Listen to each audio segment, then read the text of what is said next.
Good evening, good evening, good evening. Yes, I actually like to start. My name is Mr. Robinson, David Robinson, and I'm actually trying to show where uh, you could do these videos and have them on Facebook. No matter what setting you're trying to actually do them on, you can actually have them on Facebook, and it could be HD like your typical churches.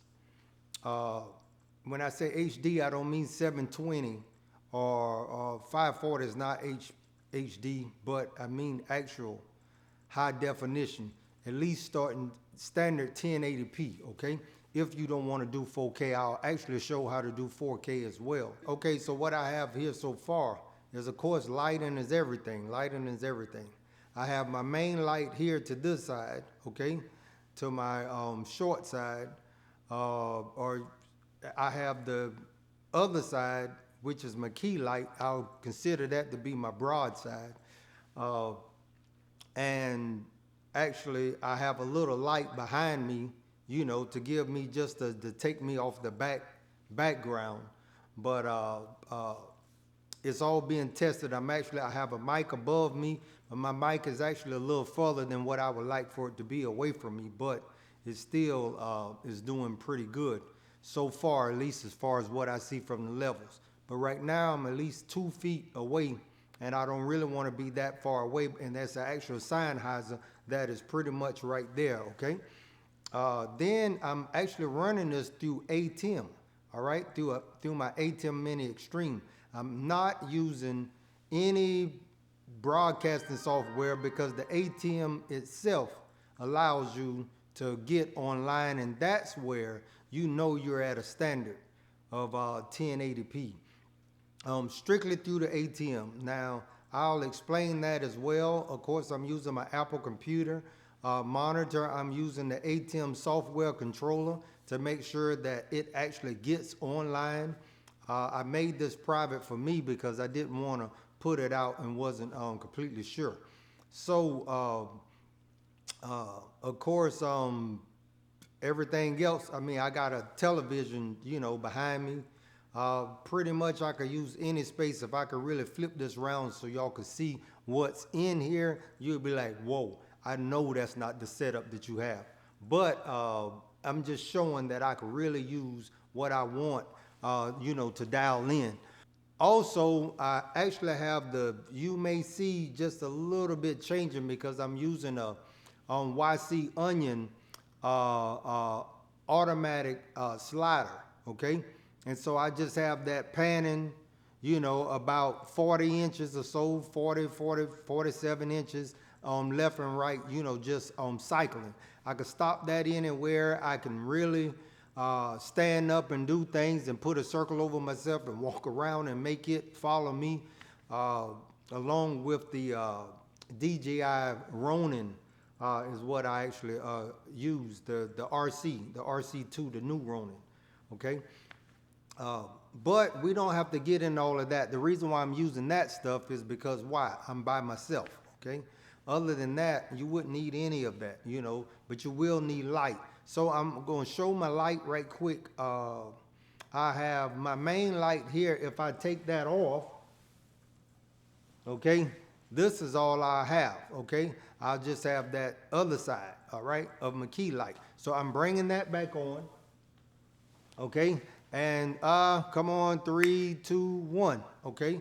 And then to focus back, all right, I actually have key light. I'm cutting it off, okay? Key light, you see that's pretty dramatic. I'm pretty dark there. So I lift that up. Then I have a light behind me here, okay? That's behind me hidden just to pick up the blues and whatnot on the jacket. Key light come back on. So 3, 2, 1. So what lights am I actually using? I'm still ciphering out what's the best thing anyway. These is aperture 120Ds. Again, I'm testing this out. I do have everything hardwired in as far as Cat 5, Cat 6, Cat 7. Okay, the ATEM actually have a Cat 5, internet connector. you connect that in, okay? If you really want that to run and you don't have any issues. Same thing with your computer. You need to do the same thing with that as well. Actually, they supposed to run in tandem. Right now, I'm just using my Sennheiser mic straight into the ATEM Mini Extreme. But that's not what I want to do, so I could control it a little better. I actually want to run it through my studio capture, my rolling studio capture, and get in there and digitalize some things a little better, give myself some effect processes, which I'm sure I could probably do that in the ATEM controller, but that's deep. I haven't figured out how to do all of that yet. Anyway, Blackmagic is the way to go, I think, with this, instead of the typical thing that we, do trying to use softwares, because at this point it tricks the internet, it tricks Facebook, it tricks YouTube, and you go directly into their stream because they think that you're actually using some other streamer, okay, on software, but it is integrated in that hardware. Again, that's all I'm using. It is Sunday, okay, so that's why, I'm, dressed up. Of course, Resurrection Sunday is today, and I wanted to come do this. There are a few more things that I'm going to end up discussing and showing how to do in technical detail, but I wanted to give an introduction to some of this equipment. I will be using more than one camera because I can actually hook up 8 channels and use that as a switcher, okay? Eight cameras, okay? Be it a GoPro, be it, any camera you have, I can use it, long as it is 1080. Now to go 4K and everything, which I will be posting the difference between the 1080 Facebook and then loading up 4K with this.